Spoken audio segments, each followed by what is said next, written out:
열이 실견분. 모든 상이 다 허망한 것이다.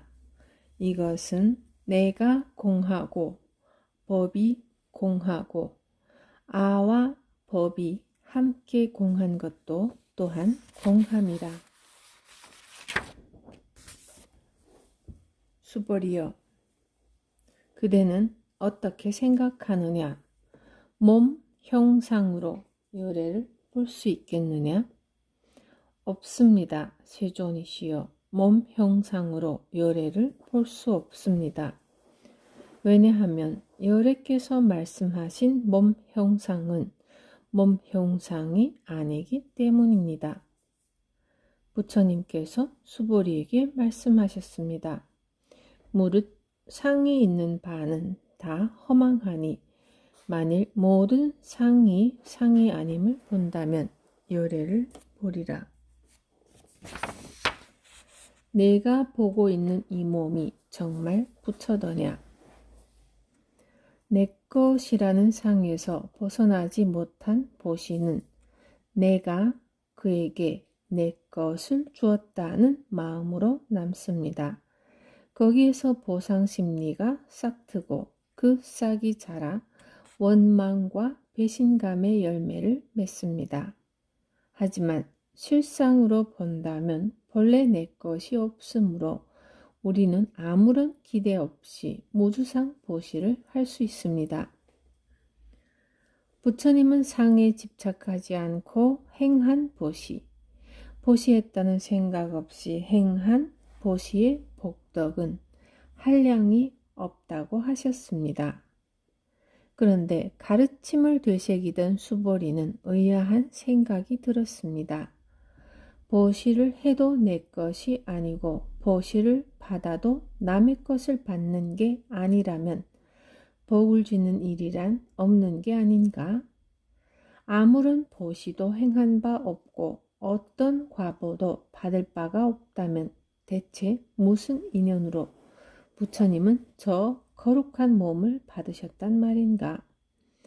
부처님은 과거생으로부터 무량한 공덕을 지으셨는데 이제 복이라 부를 게 없다 하시니 과거생에 부처님이 지으신 공덕은 복덕이 아닌가? 부처님은 수보리의 이런 마음을 헤아리고 다시 묻습니다. 그대는 육신으로서 부처를 보았다 할 수 있겠느냐? 그대가 보고 있는 이 몸이 정말 부처이더냐? 그러자 수보리는 깜짝 놀라서 정신을 차립니다. 그리고 붓다는 육신이 아니라 깨달음의 지혜임을 되새깁니다. 대반열반경을 보면 부처님은 열반에 드는 순간까지 이 점을 강조하십니다. 아난다는 부처님이 열반에 드시려 할 때 슬픔에 젖어 묻습니다. 부처님께서 열반에 드시면 이제 저희는 누구를 의지해 살아야 합니까? 그러자 부처님이 말씀하십니다. 아난다요, 울지 마시오. 열애는 육신이 아니라 깨달음의 지혜입니다. 육신은 그대 곁을 떠나지만 깨달음의 지혜는 영원히 곁에 남아있을 것입니다. 깨달음을 얻어 마음의 문이 열릴 때 우리는 부처님과 함께 있습니다. 하지만 설령 살아있는 부처의 몸과 함께 있다 할지라도 내 스스로 깨닫지 못한다면 그것은 진실로 부처와 함께 있는 것이 아닙니다.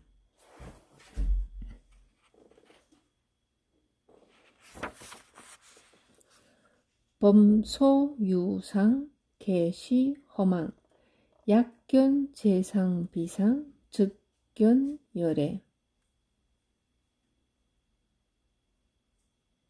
는 모든 상에는 고정된 실체가 없으므로 상에 대한 집착을 버릴 때 비로소 세상의 참모습을 보고 자유로운 삶을 살아갈 수 있다는 가르침입니다. 계시 허망. 상이 있는 것은 다 허망하다의 허망은 인생이 허무하다고 말할 때의 허무와는 다른 뜻입니다.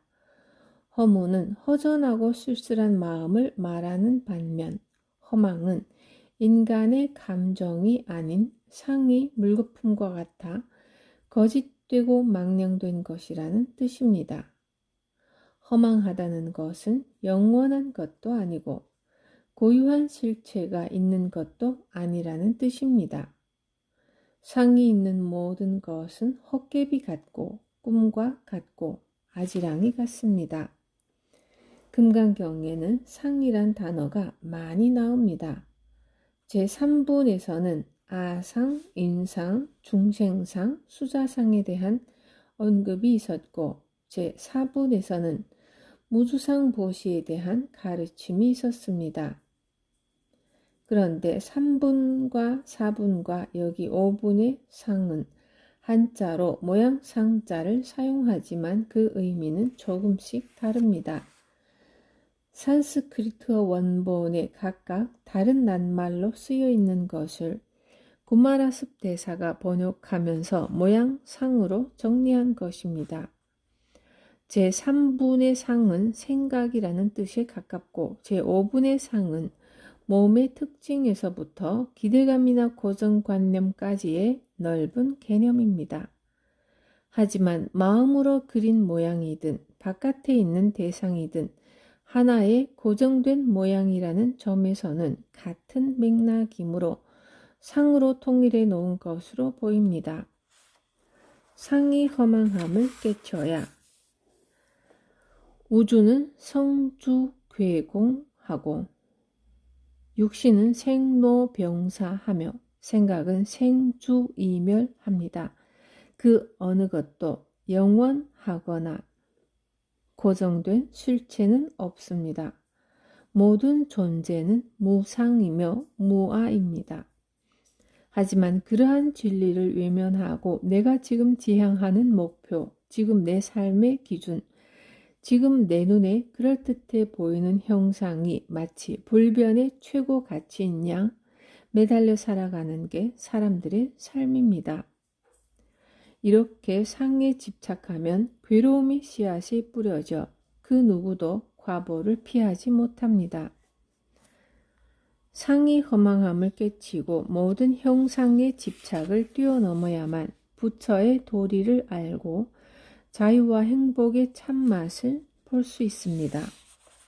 주변을 돌아보십시오.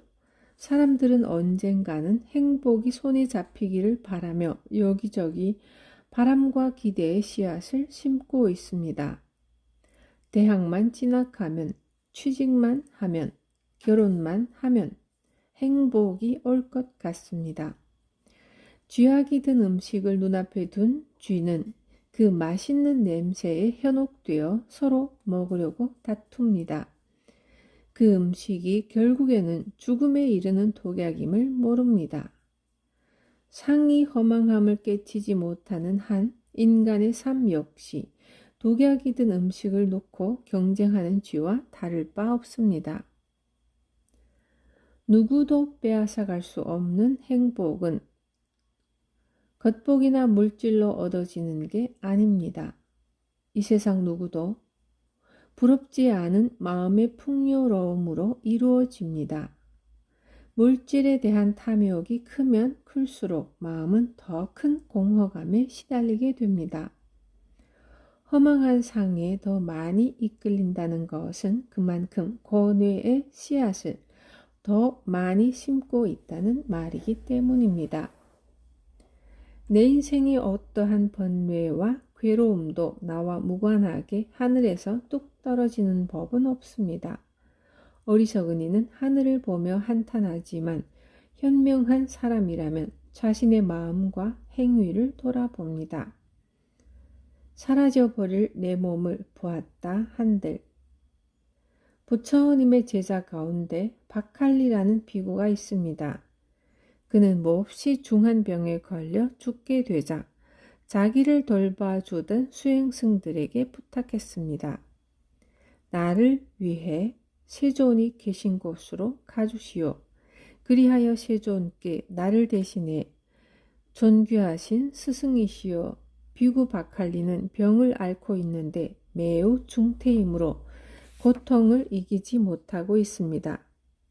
저 박할리는 세존의 발에 머리를 조아려 절을 올립니다.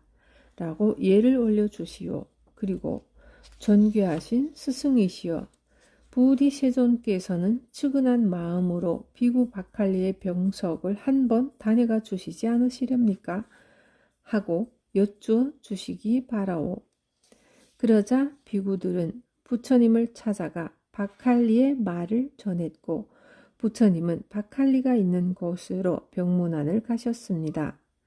박할리는 부처님이 오시는 것을 보고 기뻐하며 자리에서 일어나 앉으려고 했고 부처님이 말씀하셨습니다. 그대는 침대에서 일어나지 마십시오. 여기에 자리가 마련되어 있으니 나는 이곳에 앉겠습니다. 그러고 나서 박할리에게 물었습니다. 그대는 견딜만 한가요? 기억력은 어떠한가요? 존귀하신 스승이시여 저는 견딜 수 없습니다. 기력이 하나도 없습니다. 고통은 더 심해지고 좀처럼 나아지지 않습니다. 박할리여 뭔가 미련이 남거나 후회스러운 일은 없습니까? 계율에 비추어 양심의 가책을 느낄 일은 없습니다. 하지만 스승님, 저는 오랫동안 부처님을 뵈러 찾아다녔는데 이제 더 이상 부처님을 뵙고 법을 구할 시간이 없습니다. 그것이 안타깝습니다. 그러자 부처님은 박할리에게 말씀하셨습니다. 그대가 사라져버릴 내 몸을 보았다 한들 대체 그것이 뭐란 말입니까? 박할리여, 사물의 참다움을 보는 자는 나를 볼 것이요. 나를 보는 자는 사물의 참다움을 보는 것입니다. 박할리는 부처님의 말씀에 깨달음을 얻어 마침내 환희의 웃음을 지으며 숨을 거두었습니다.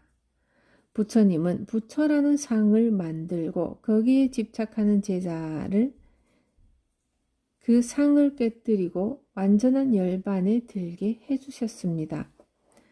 제자가 당신을 우러르고 법을 추앙하기를 바랐던 게 아니라 법을 깨달아 자유로워지기를 원했습니다.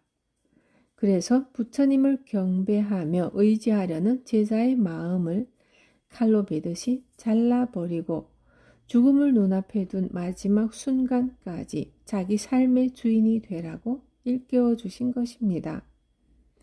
무릇 형상 있는 것은 다 허망하니 거룩한 부처님의 모습도 예외가 아닙니다. 모든 것이 공한 이치에 늘 깨어 있어야 합니다. 남편이 나쁜 사람이라고 원망하며 지냈다면 나쁘다고 할 만한 실체가 없는 줄 깨쳐야 하고 공부 안 하는 아이가 문제라고 걱정해 왔다면 문제라는 게 본래 없음을 알아야 합니다. 좋고 나쁨을 구분하는 기준, 문제라고 판단하는 기준은 다 내 생각일 뿐입니다.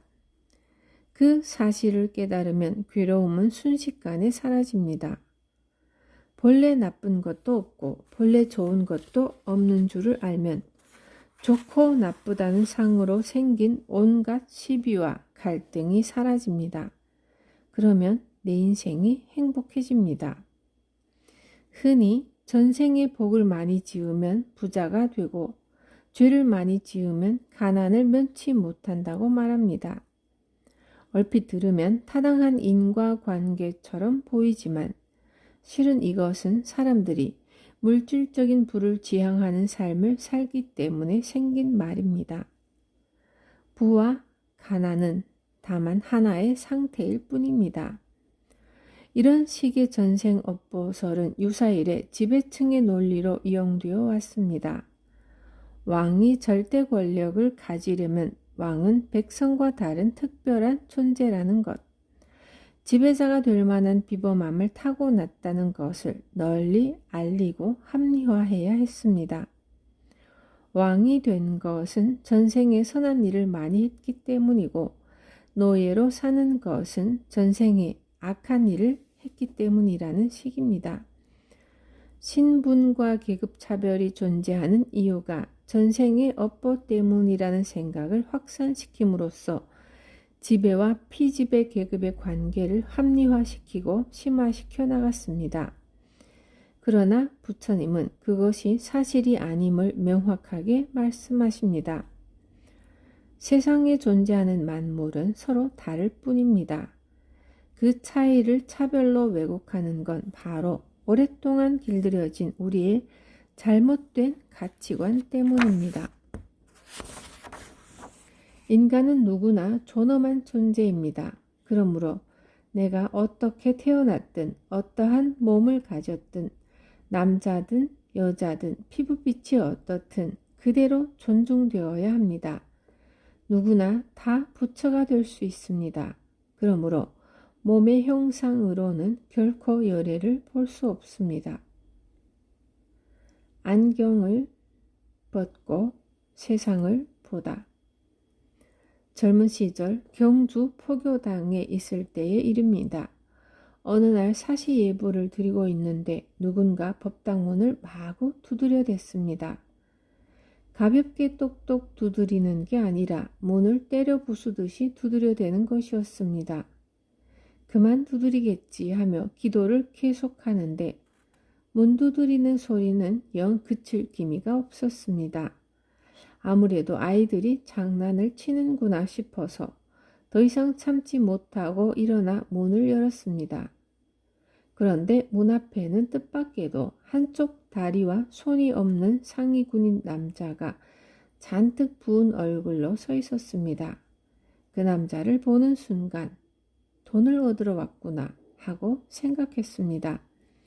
그래서 지금 기도 중이니 잠깐만 기다리라고 해놓고는 다시 돌아와 예불을 계속했습니다.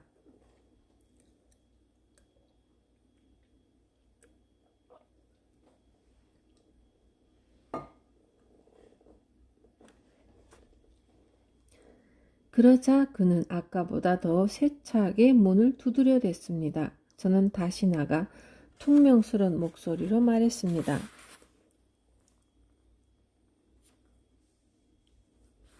아니, 보시다시피 제가 지금 바쁘지 않습니까? 좀 기다리세요. 당신만 바빠? 나도 바빠. 아무리 바쁘시더라도 제가 예불 중이잖아요. 또 지금 돈을 갖고 있지 않아요. 예불 마치고 요사이 가서 돈을 가져와야 드릴 수 있습니다. 그러자 그 남자가 버럭 소리를 질렀습니다. 내가 언제 돈 얻으러 왔다 그랬어? 그제야 저는 아차 싶었습니다. 그러고 보니 그때까지 남자에게 찾아온 이유를 묻지 않았던 겁니다. 그저 그의 겉모습만 보고 동량 얻으러 온 사람이라고 판단해 버렸던 것이죠. 그러면 여기에 왜 오셨나요? 나 중되려고 왔소. 여기는 포교당이라 안 됩니다. 다른 절에 가서 알아보세요. 내가 몇 군데 가봤는데 가는 데마다 다 딴 데로 가라고 합디다. 몸이 불편한 사람이니 가는 곳마다 핑계를 대며 다른 절에 가보라고 한 게 분명했습니다. 저 또한 어린 학생들만 가르치는 포교당이라는 핑계를 대고 다른 절에 가보라고 했기에 속으로 뜨끔했습니다. 왜 중이 되려고 합니까? 내가 지금 마음이 답답해서 그러. 그는 돈을 벌기 위해 월남전에 자원했다가 부상을 입고 귀국한 상위 군인이었습니다. 집으로 돌아온 뒤에는 얼마 되지 않는 연금으로 생계를 꾸려가기가 어려워 부인이 보따리 장사를 하게 되었다고 합니다. 그런데 부인이 장사를 하느라 늦게 들어오는 날이 잦아지자 부인을 의심하는 마음이 생겼습니다. 내가 몸이 이러니까 나를 무시하는구나 하는 생각에 분하고 억울했습니다. 그러다 보니 술주정을 하게 되었고 부인을 때리는 지경에까지 이르렀습니다. 가정은 점점 엉망이 되어갔고 부인은 집을 나갔다가 아이들 생각에 다시 돌아오기를 반복하는 상황이었습니다. 그런 식으로 몇 년을 살다 보니 이건 도저히 사람 할 짓이 아니라는 생각이 들었다고 합니다. 죽어보려고도 했지만 차마 그러지도 못하고 그래서 중이 되기로 마음을 먹었다는 것입니다. 그런데 이야기를 다 듣고 보니 그 남자가 어떻게 이 조그만 포교당을 알고 찾아왔는지 궁금해졌습니다. 여기는 어떻게 알고 찾아오셨어요? 누가 소개해 주던데요? 그러면서 그는 호주머니에서 구겨진 종이 한 장을 꺼냈습니다.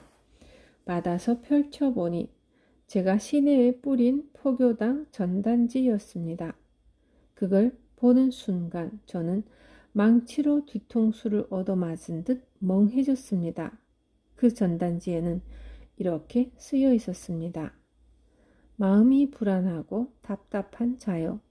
여기 부처님께서 마련한 좋은 안식처가 있으니 이리로 오십시오. 그는 내가 뿌린 초청장을 받고 오는 포교당을 찾아온 것입니다. 그런데 난 그를 본 순간부터 어떻게 하면 이 사람을 빨리 내보낼까 그 한 가지 생각밖에 없었던 것입니다.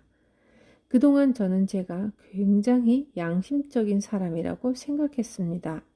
그런데 알고 봤더니 정말로 괴롭다 하는 당사자가 오니까 시종일관 쫓아내기에 급급했습니다. 오히려 인생이 괴로운 줄도 모르는 어린이, 중고등학생, 대학생, 청년들은 불러 모아서 저 없으면 마치 큰일이라도 날 것처럼 인생이 고다, 고의 원인이 뭐냐 하면서 교리를 가르치고 있었던 것입니다.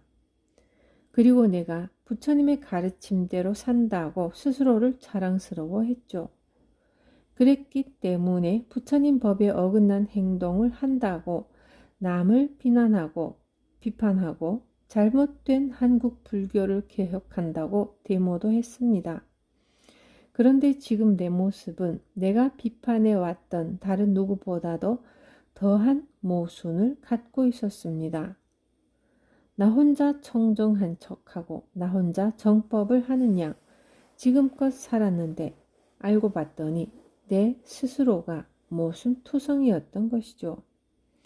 불법은 산에 있는 것도 아니고 책 속에 있는 것도 아니고 삶 속에 있다고 생활불교를 주장해 놓고는 괴롭다고 온 사람을 쫓아내기 위해 불법이 산속에 있다는 듯이 말하고 있었던 것입니다.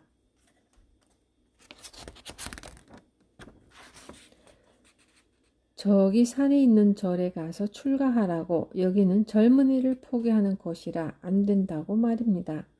그런 내 모습을 본 순간 말할 수 없는 충격에 정신이 멍해지고 넋이 나가버렸습니다. 그 뒤 무슨 정신으로 어떻게 포교당을 나왔는지도 모릅니다. 발길 닿는 대로 가다 보니 경주 남산 칠부람에 와 있었습니다. 칠부람은 고등학생 시절에 스승이신 불심도문 큰 스님을 따라 들어가 참선하고 정진하던 곳입니다. 지난 10년 동안 저작거리에서 쓸데없는 짓을 했다는 후회가 들었습니다.